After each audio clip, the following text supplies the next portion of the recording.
Assalomu alaykum. Sizlar bilan Sirojiddin Alixo'jayev.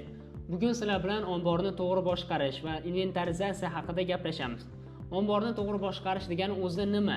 Misol, birinchi navbatda bu jarayon oson ish emas, katta hajmdagi ishni talab qiladi. Ayniqsa, agar siz omborni to'g'ri boshqarish haqidagi 7 ta tavsiyaga amal qilsangiz, bu sizni ishingizni ancha osonlashtiradi. Ushbu tavsiyalar sizni skladingizni to'g'ri nazorat qilishi va yana ham yaxshiroq tushunishga yordam beradi.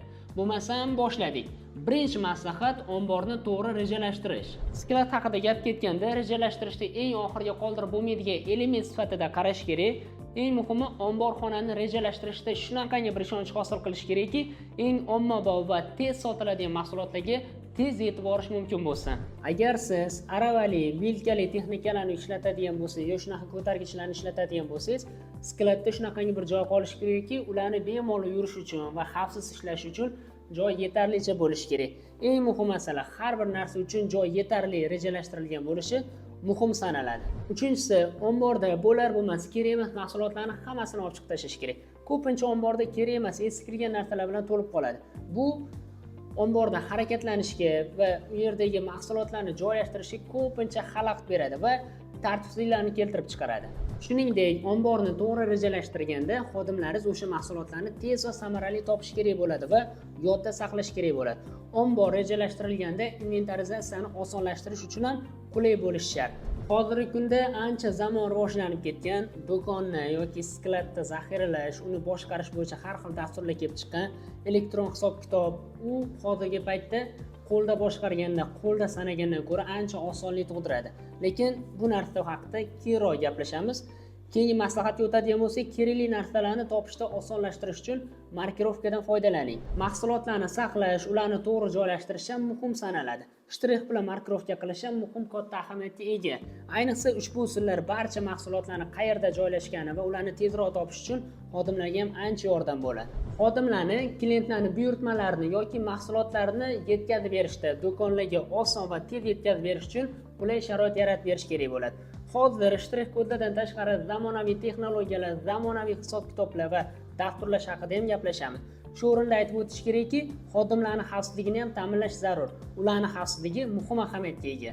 Ular ishdagi xavfsizlik qoidalari va protokollar bilan tanib chiqqan bo'lishlari kerak bo'ladi. Eng muhimi, ular o'sha qoidalarga amal qilishlari kerak. Ayniqsa ular texnikani ishlatayotganda, xuddi bir o'sha yuk ko'targich yoki shunga o'xshagan texnikalarni ishlatayotganda o'sha qoidalarga amal qilish kerak. Oltinchisi, vilkali ko'targichlar, arava, narvon, shunga o'xshagan uskunalar bilan ishlayotganda xodim to'g'ri ishlash muhim sanaladi. Chunki xoh korxona bo'lsin, xoh ombor bo'lsin, har bitta xodim uchun rahbar javobgar hisoblanadi. Bu masalada ham to'g'ri ishlash muhim sanaladi. Yana bitta maslahat, xodimlarni to'g'ri o'qiting.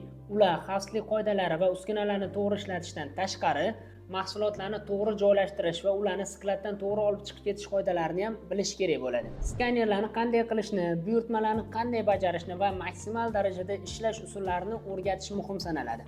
Inson xatosi ombor zaxiralarini boshqarishda eng ko'p muammolardan biri hisoblanadi. Bu xatolarga yo'l qo'ymaslik uchun eng yagona yo'l xodimlarni to'g'ri o'qitishdir.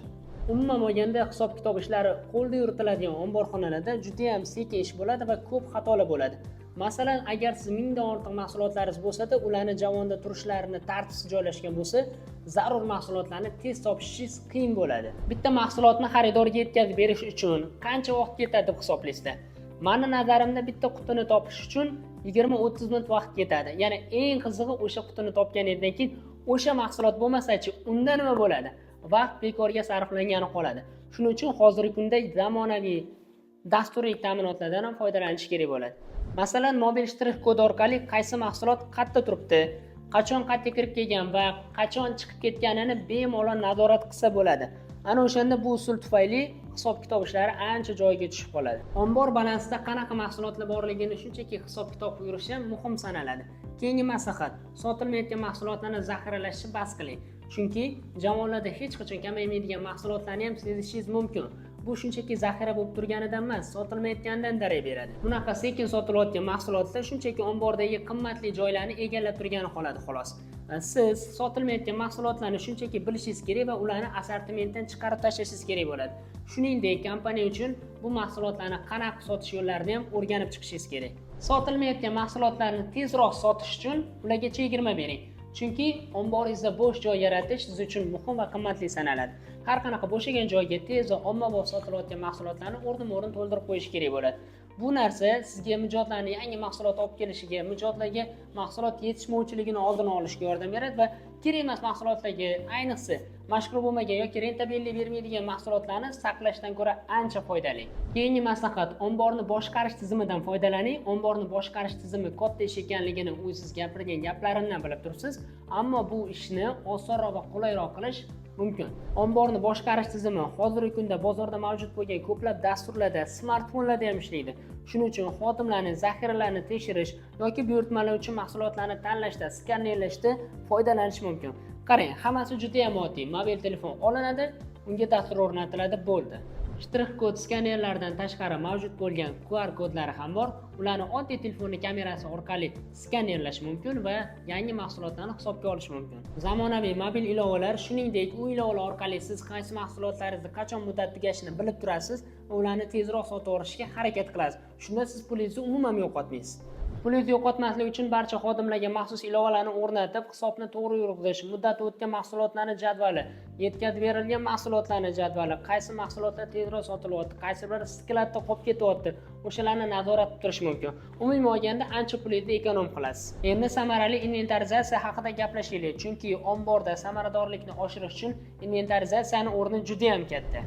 Samarali inventarizatsiya bu kompaniya yoki biznes resurslarini to'g'ri boshqarish, ombor va mahsulotlar holatini doimiy nazorat qilib turish uchun muhim jarayon. Inventarizatsiya orqali siz xomashyo, material va shunga o'xshagan mahsulotlarni aniqlik bilan hisobga olish va ularni qanday operatsion maqsadlar uchun boshqarish imkoniyatiga ega bo'lasiz. Texnologiya va tizimlar.